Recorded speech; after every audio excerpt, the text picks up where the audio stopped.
মানুষ তার জীবনে দুই ধরনের পরিস্থিতিকে খুব ভয় পায়। এক, কোনো কারণবশত কারোর সামনে নত হওয়া। দুই, কোনো কারণে নিজের চরিত্র থেকে, নিজের মূল্যবোধ থেকে বিচ্যুত হওয়া। এবার কেন হয় এরকম যে কথায় কথায় কারোর সামনে নত হতে হয়?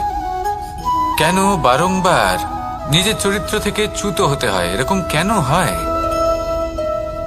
এটা তখনই হয় যখন আমাদের শিক্ষা এবং মূল্যবোধের অভাব থাকে।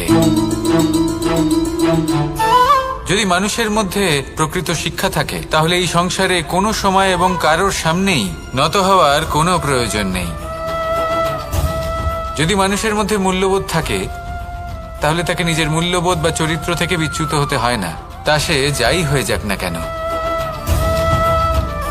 কোনো বালককে যদি জন্ম থেকেই সুশিক্ষার অধিকারী করা হয়, শিক্ষিত করা হয়, মূল্যবোধের অধিকারী করা হয়, তবে সে এই সংসারে এমন কর্ম করবে যাতে সে নিজেকে, নিজের পরিবারকে, সমগ্র সমাজকে গর্বিত করতে পারে। শিক্ষা লাভ করুন, মূল্যবোধ লাভ করুন এবং আমার সাথে ভালোবেসে বলুন, রাধা রাধা। এই সংসারে কোনো বস্তু হোক বা ব্যক্তি হোক, তার একার গুরুত্ব কিন্তু খুব বেশি নয়। একটা উদাহরণ হিসেবে বৃষ্টির ফোঁটাকে ভেবে দেখুন। যদি একটি বৃষ্টির ফোঁটা হয় তাহলে তার খুব বেশি গুরুত্ব থাকে না, কিন্তু যখন সহস্র বৃষ্টির ফোঁটা মেঘের মধ্যে দিয়ে ঝরে পড়ে তখন সেটা বর্ষার রূপ ধারণ করে। সেই বর্ষা যা এই প্রকৃতিকে শান্ত করে। সেইভাবেই পাথরের ছোট টুকরো, তার খুব বেশি গুরুত্ব থাকে না, কিন্তু যখন অসংখ্য পাথরের টুকরো একত্রিত হয় তখন তা পর্বতের আকার ধারণ করে। সেইভাবেই কিছু মানুষ যখন একত্রিত হন তখন তৈরি হয় পরিবার, কিছু পরিবার যখন একত্রিত হয় তখন তৈরি হয় সমাজ, যখন অনেক সংখ্যক সমাজ একত্রিত হয় তখন তৈরি হয় রাজ্য। এবার এই রাজ্যের সবথেকে গুরুত্বপূর্ণ ব্যক্তি হতে পারেন রাজা, কিন্তু তাও সেই রাজা একা কিছু করতে পারেন না। যুদ্ধ লড়ার সময় তারও নিজের সৈন্যদলকে প্রয়োজন পড়ে। কিন্তু এই সংসারে এমন একজন ব্যক্তি আছেন যিনি একাই সব কাজ করতে থাকেন, এবং সেই ব্যক্তি হলেন মা। আমাদের জীবনে একজন পিতার ভূমিকা কিন্তু নিঃসন্দেহে অমূল্য, কিন্তু আমাদের সকলের জীবনে যে ভূমিকা একজন মায়ের তা অন্য কারোর থাকে না। একজন মা একাই সন্তানকে বড় করতে পারেন, সংস্কারী করে তুলতে পারেন, তার জন্য পরিশ্রম করেন। আর এত কিছু কাজ করার পরেও তার কাজের জন্য তিনি প্রশংসা অবশ্য পান না। উল্টে যদি সেই সন্তান অনুচিত পথে চালিত হয়, অনুচিত কর্ম করে, তখন সেই মাকেই অপবাদের পাত্র হয়ে উঠতে হয়। আমাদের জীবনে মায়ের যোগদান কতটা সেটা বুঝুন। আপনাকে বড় করে তোলার জন্য উনি কতটা পরিশ্রম করেছেন সেটা বুঝুন। আজ থেকে, এখন থেকে, এই মুহূর্ত থেকে মাকে সম্মান করতে শিখুন। যখন সময় পাবেন, যখন সুযোগ হবে, তখন তার প্রশংসা করুন, ওনারও ভালো লাগবে। আর মায়ের এই মমতার জন্য, তার এই ভূমিকার জন্য আসুন সবাই মিলে আমরা তাকে প্রণাম করি, আর সকলে মিলে ভালোবেসে বলি, রাধা রাধা। মানুষের মানসিকতা এমন হয় যে সে যতটা করে আশা করে যে তার থেকে অনেক বেশি তার বদলে সে পাবে। দেখুন, সবকিছুই আপনার ভাবনা চিন্তার উপর নির্ভর করছে। আপনি যদি ফলের বিষয়ে ভেবে কর্ম করতে থাকেন তাহলে সেটা অনুচিত। জীবনের আসল আনন্দ হলো নিজের কর্ম করতে থাকা, ফলের চিন্তা করা উচিত নয়। যদি আপনি এরকম ভাবেন যে আমি এতটা করছি, আমার এতটা পাওয়া উচিত, সেই ভাবনা অনুচিত। যদি আপনি সেবার মানসিকতা নিয়ে কর্ম করতে থাকেন, কর্মচক্রে প্রবাহিত হন, যদি আপনি এমন ভাবনা রাখেন যে আমি এতটা পাচ্ছি তাই এর থেকে অনেক বেশি আমি কর্ম করব, তাহলে নিশ্চিতরূপে আপনি যতটা করছেন তার থেকে অনেক বেশি আপনি পাবেন, আপনার আশার থেকে অনেক বেশি আপনি পাবেন। শুধু জীবনে অনেক বেশি কাজ করতে থাকুন, ফলের চিন্তা করবেন না। আর মনে রাখবেন, এই ভাবনাই সব থেকে বড় বীজ। কর্মের উপর বিশ্বাস রাখুন, জীবনে যা যা আপনি চান সবই সুখময় হবে। আসুন আর আমার সাথে ভালোবেসে বলুন, রাধা রাধা। আপনি কখনো পর্বতের শিখরে উঠেছেন? আপনি দেখতে পাবেন পর্বতের পদতলে প্রচুর সুন্দর ফুল রয়েছে, সবুজ বনানী রয়েছে। যত আপনি ওপরে উঠতে থাকবেন তত ফুল কমতে থাকবে, সবুজ বনানী কমতে থাকবে। আরো কিছুটা ওপরে উঠলে কাঁটা জাতীয় গাছ দেখতে পাবেন, শুকনো গাছ দেখতে পাবেন। আরো যদি ওপরে ওঠেন তাহলে পাষাণ দেখতে পাবেন। আরো উপরে উঠলে হিমখণ্ড দেখতে পাবেন। এই যে পর্বত, তা মনুষ্য জীবনের সব থেকে উত্তম উদাহরণ। মানুষ যখন সাফল্যের শিখরে পৌঁছতে চান, মহানুভবতার শিখরে পৌঁছতে চান, পথে যত আস্তে আস্তে উপরে উঠতে থাকেন ততই ভৌতিক বস্তু তার থেকে বিচ্ছিন্ন হতে থাকে। যদি তিনি সেই ভৌতিক বস্তুগুলি ত্যাগ না করতে পারেন তাহলে কখনোই সেই স্থানে পৌঁছতে পারবেন না। আর মানুষ যদি উচিত ত্যাগ করতে পারেন, পথে অগ্রসর হতে থাকেন, এগোতে থাকেন, তাহলে একদিন না একদিন তিনি মহানুভবতার, জ্ঞানের, সাফল্যের হিমের স্বাদ অবশ্যই লাভ করবেন। মনে রাখবেন, মানব জীবনের ত্যাগ হলো অত্যন্ত গুরুত্বপূর্ণ অংশ। আসুন আমার সাথে ভালোবেসে বলুন, রাধা রাধা। আপনি কখনো কোনো বাজকে নিজের বাসা বানাতে দেখেছেন? এই বাজ যখনই কোনো বাসা বানায় তখন উঁচু গাছের ডালে বা কোনো পর্বতের শিখরে বাসা বানায়, অনেক উচ্চতায়। আর সেখানে তার সন্তানও জন্মগ্রহণ করে। যখন এই সন্তানেরা জন্মায় তখন এই বাজ খুবই ভালোবেসে এবং খুব সাবধানে এদের পালন পোষণ করে। নিজের ঠোঁট দিয়ে তাদের ঠোঁটে খাবার পরিবেশন করে। কিন্তু যেই সেই সন্তানেরা হৃষ্টপুষ্ট হয়ে যায় এবং সেই কথা বাজ নিজে বুঝতে পেরে যায়, সেই বাজ নিজেই সেই বাসা ছিন্ন ভিন্ন করে দেয়। সেই সন্তান যাদের সবেমাত্র ডানা গজিয়েছে, কিভাবে উঠতে হয় তারা জানে না, সেই সন্তানগুলিকে উচ্চতা থেকে ঠেলে দেয়। সেই সন্তান প্রথমে ভয়ভীত হয়ে যায়। তারা সামনে মৃত্যুকে দেখতে পেয়ে ভয়ের কারণে তাদের ডানা ঝাপটাতে থাকে। আর সেই প্রক্রিয়াতেই সেই সন্তানগুলি উড়তে শুরু করে দেয়। এবার এই ঘটনায় আমরা কি শিক্ষা পেতে পারি? এটাই, যদি আপনি মাতা পিতা হন তাহলে নিজের সন্তানকে অবশ্যই স্নেহ করুন, কিন্তু তাদেরকে নিজের আঁচলের তলায় বেঁধে রাখবেন না। যদি আপনি চান আপনার সন্তান জীবনে উন্নতি করুক, তাহলে নিজের মুঠো থেকে তাদের স্বতন্ত্র করে দিন। এই সংসারে সংঘর্ষ করতে দিন। সেই সন্তান নিজেই বুঝতে পারবে যে জন্মের সময় পাওয়া ডানা কি করে ব্যবহার করতে হয়। আর আপনার চোখের সামনে আপনার সন্তান এই আকাশে উড়তে থাকবে। তাহলে আসুন আমার সাথে ভালোবেসে বলুন, রাধা রাধা। এই সংসারে সব থেকে বড় ব্যক্তি কে? আপনি বলবেন, এই কেমন ধরনের প্রশ্ন? কিন্তু এটা হলো সব থেকে উচিত প্রশ্ন। কেউ এর উত্তর দেবে যে সেই মহাপ্রতাপী রাজা, তিনি হলেন সব থেকে বড় ব্যক্তি, সেই বড় রাজনীতিবিদ, তিনিই সব থেকে বড় ব্যক্তি। আমি আপনাকে জানাই যে সংসারের সব থেকে বড় ব্যক্তি হলেন তিনি, যার সাথে দেখা করলে আপনি নিজেকে ছোট মনে করবেন না। কোনো ব্যক্তি যিনি সব থেকে বেশি শক্তিশালী, আপনি যদি তার সামনে যান তাহলে উনি আপনার অন্তরের শক্তিকে বাইরে বের করে আনবে। আপনার অন্তরের লুকিয়ে থাকা শক্তিকে জাগ্রত করতে প্রেরণা প্রদান করবে। তিনি হলেন বড় ব্যক্তি, তিনি হলেন মহান ব্যক্তি। তিনি নন যিনি নিজের বল এবং ঐশ্বর্য দ্বারা আপনাকে তার সামনে ছোট প্রমাণ করবেন। এবং সেই জন্য মহাদেব আমার আরাধ্য হলেন আমার খুব প্রিয়।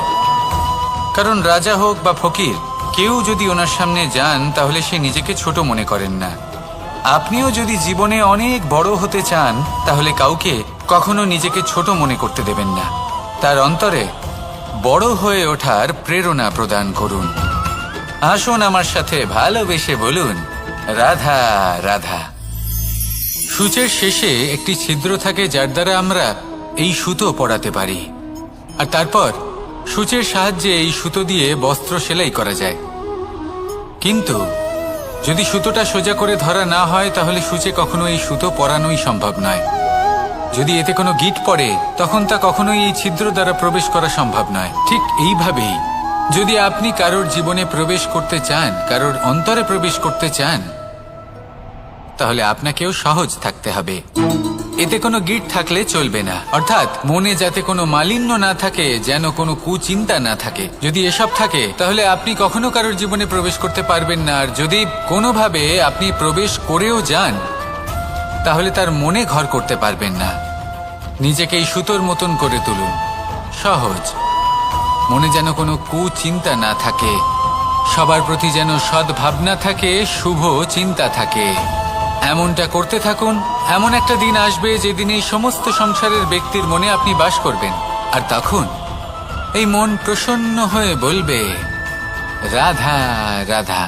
কথায় আছে যে এমন কোনো অক্ষর নেই যার দ্বারা কোনো মন্ত্র হয় না, এমন কোনো বনস্পতি নেই যা নিজেই একটা ঔষধি নয়, পৃথিবীর এমন কোনো ব্যক্তি নেই যার মধ্যে কোনো যোগ্যতা থাকে না। শুধু প্রয়োজন হলো যে ব্যক্তিকে আমরা খুঁজে চলেছি তাকে সঠিকভাবে চিনে নেওয়া। যদি তার যোগ্যতা, তার বিশেষত্ব আমরা বুঝতেই না পারি তাহলে আর লাভ কি রইল? এই সংসারে এমন অনেক ব্যক্তি রয়েছেন যারা ছোট ছোট অসফলতার কারণে আপনাকে এটা বলে দেবে যে আপনি কোনো কাজের নন, আপনি হলেন মূর্খ, আপনি কিছুই করতে পারবেন না। এইসব কথায় কখনোই বিশ্বাস করবেন না, কারণ আপনি এবং প্রত্যেকটি জীব এই পরমাত্মা এবং এই প্রকৃতির সৃষ্টি, যা অত্যন্ত বিশেষ। যদি আপনাকে উদাহরণ দিই তাহলে একদিকে আছে তরোয়াল, একটা বড় লম্বা তরোয়াল যার দ্বারা যুদ্ধ করা যায়, জয়লাভ করা যায়। আর অন্যদিকে রয়েছে একটা ছোট্ট সূচ, কিন্তু যে কাজ একটা ছোট্ট সূচ করতে পারে তা একটা তরোয়াল দ্বারা সম্ভব নয়। এর অর্থ হলো এটাই যে প্রত্যেকটা রচনা অত্যন্ত অমূল্য এবং অত্যন্ত বিশেষ হয়। তাহলে বিশ্বাস রাখুন যে আপনি অত্যন্ত বিশেষ একজন, আর প্রেমের সাথে বলুন, রাধা রাধা। এটা হলো ধান গাছ। এর থেকে যে চাল উৎপন্ন হয় তা মানুষ গ্রহণ করেন। আর এটা কি? এ হলো জংলি ঘাস। একবার ভেবে দেখুন, যদি এই জংলি ঘাস ধান গাছের আশেপাশে থাকে তাহলে কি হবে? ধান উৎপন্ন হতে পারবে? তা উৎকৃষ্ট হতে পারবে? আমরা কি তা গ্রহণ করতে পারবো? কখনোই নয়। এই জংলি ঘাস ধানকে নষ্ট করে দেবে, কিন্তু নিজে জীবিত থাকবে। এটাই হলো আজকের শিক্ষা। এই সংসারে যদি আপনি নীতির পথে চলতে চান, উচিত কর্ম করতে চান, সংসারকে সেবা করতে চান, তাহলে জংলি ঘাসের মতো ব্যক্তিদের থেকে সবসময় দূরে থাকতে হবে। সেই ব্যক্তি যারা দুর্নীতি এবং মিথ্যা দ্বারা পরিপূর্ণ, যাদের ব্যবহার অশুভ, যাদের অনেক অশুভ গুণ রয়েছে, তারা সঠিক নয়। সেই সকল ব্যক্তি যাদের চরিত্র অত্যন্ত দুষ্ট হয়, তারা হয় শুভ চরিত্রের ব্যক্তিকে একদম নষ্ট করে দেয়, নয় নিজের মতো বানিয়ে তোলে। তাই যদি আপনি নীতির পথে চলতে চান, এই সংসারের জন্য শুভ কর্ম করতে চান, তাহলে সেই সঙ্গ লাভ করুন যে সঙ্গ জ্ঞানে পরিপূর্ণ, যাদের মধ্যে অনেক গুণ আছে, যাদের থেকে প্রতিদিন কিছু শিখতে পারবেন। এমন ব্যক্তির সাথে জীবন অতিবাহিত করুন, দুরাচারীদের থেকে দূরে থাকুন। তবেই এই মন প্রসন্ন হয়ে বলবে, রাধা রাধা।